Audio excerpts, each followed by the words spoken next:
안녕하십니까. 2024년 11월 YTN-DMB 시청자위원회 회의를 시작하도록 하겠습니다.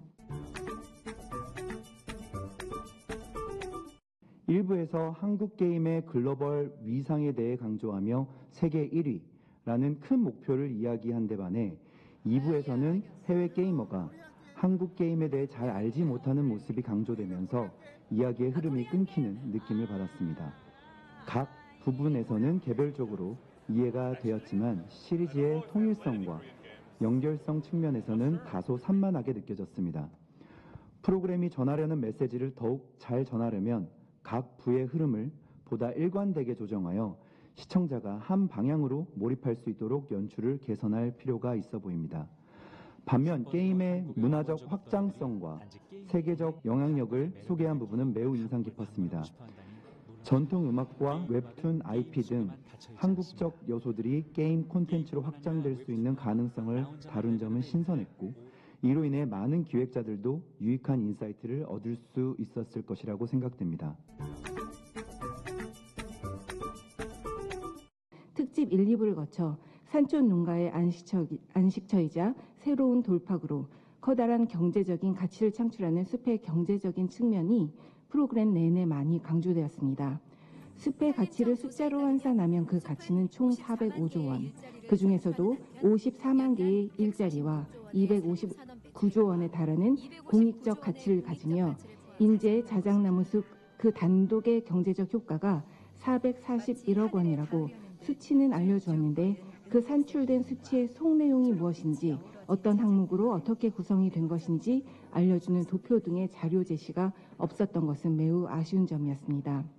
대한민국 세종특별자치시의 설계 모티브가 되었다는 곳, 도시의 40% 정도가 녹지라는 말레이시아 푸트라자야의 철학은 말레이시아 공과대학 교수를 통하여 꽤 상세히 다루었으면서도 정작 세종시의 숲에 관한 이야기는 빠져 있었다는 점 또한 매우 아쉬운 점이었습니다.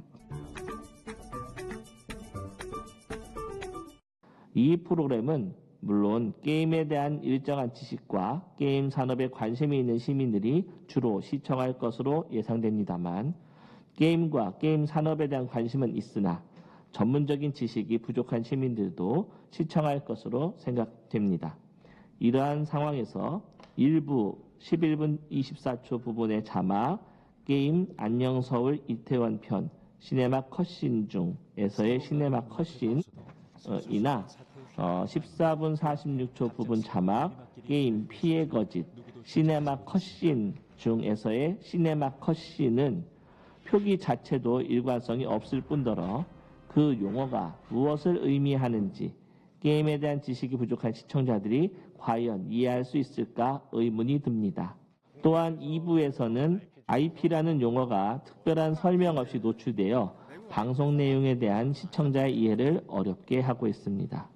따라서 이러한 전문 용어에 대해서는 더욱 친절한 설명이 자막을 통해 제공되도록 제작진의 더욱 세심한 주의가 필요하다고 생각합니다.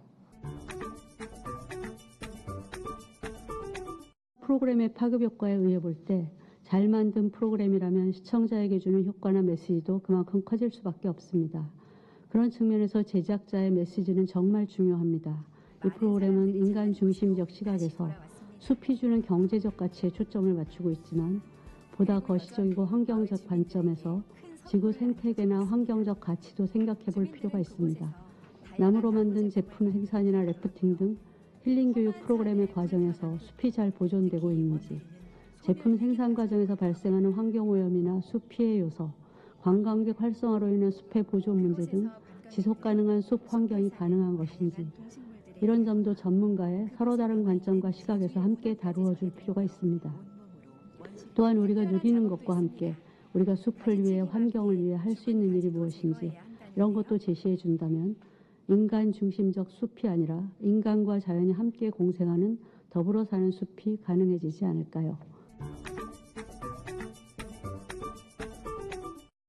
세계적으로 주목받고 있는 한류 흥행에 있어서 한 몫을 담당하고 있는 게임 산업에 대해서 다루고 있는 뉴 챌린저는 일부에서는 2022년 기준 연간 수출액이 12조를 상회하는 한국의 게임 산업이 어떻게 발전해 왔으며 또 세계적으로 주목받고 있는 이에 대해서 상세한 설명을 잘 다루고 있습니다. 2부에서는 향후 게임 산업의 방향 및 주요 경쟁국들의 동향에 대해 자세한 설명을 담고 있고 앞으로 게임 사업이 나아갈 방향에 대한 내용을 잘 정리한 것으로 생각됩니다. 다만 조금 아쉬운 점은 내용 중에 세계 게임 시장 내 각국 점유율을 나타내는 그래프가 하나 노출되는데 이 그래프의 제목이 세계 게임 시장 내각국 점유율로 잘못 오기되어 있는 점이 어깨 T로 보입니다. 작은 부분이지만 향후 프로그램 제작 시에 작은 부분도 꼼꼼히 확인하는 것이 필요하다고 생각됩니다. 제주도의 명품 숲인 치유의 숲입니다. 한대림, 난대림, 온대림의 다양한 식물이 고루 분포, 평균 수명 60년 이상의 편백숲이 여러 곳에 조성되어 있다라고 화면에 설명글이 보여주는데 이어지는 진행자의 멘트에서는 이슬을 잔뜩 머금은 숲에서 풍기는 평온한 분위기와 80년 넘은 편백과 삼나무들이라고 말합니다. 온몸으로 느끼는 원시림을 위해 편백나무의 나이를 20년 훌쩍 건넌 것인지 모르겠으나 화면의 글과 멘트는 일관성이 있어야 하겠습니다.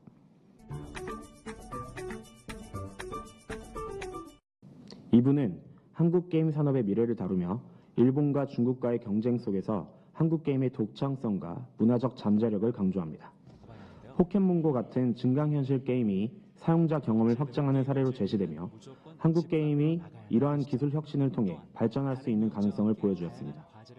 2부에서는 한국에서의 포켓몬고 이벤트가 외국인 관광객 유치와 지역 경제 활성화에 긍정적인 영향을 미쳤다는 점을 부각하며 증강현실 게임의 사회적 가치를 전달하였는데요. 다만 이러한 기술적 가능성에만 초점을 맞추기보다는 AR 기술이 보편화되기 위해 극복해야 할 기술적 과제나 비용 문제에 대해서도 언급이 있었다면 더욱 설득력 있는 내용이 되었을 것입니다. 결론적으로 뉴 챌린저 시리즈는 한국 게임 산업의 현재와 미래를 다각도로 탐구하며 시청자들에게 게임 산업의 발전 가능성을 전달하는 데 성공한 것 같습니다. 그러나 산업의 긍정적인 면만을 강조하는 경향이 있어 일부 비판적인 시각이 부족한 점은 아쉬움으로 남습니다. 2011년 완공된 녹색도시 푸트라자야 행정수도 도시 이야기를 하면서 우리나라의 행정수도인 세종시가 모티브로 삼았던 곳이라고 하였습니다. 우리나라 세종시에 대한 숲 내용이나 녹지에 대한 내용 등을 어떻게 담고 이용되고 있는지 등에 대한 추가적인 내용이 있었더라면 하는 아쉬움이 들었습니다. 해외의 사례는 도시의 큰 광역적 범위를 설정하여 구성하였는데 우리나라의 경우 지역의 숲, 일자리, 지역경제에 대한 영역으로 국한된 느낌이 있어 전체 제작 프로그램 메시지가 약간 흐려진 아쉬움을 받았습니다. 그럼에도 불구하고 숲에 대한 기획 의도는 좋은 인상을 주었습니다. 이상으로 2024년 11월 YTN DMB 시청자위원회 회의를 모두 마치도록 하겠습니다.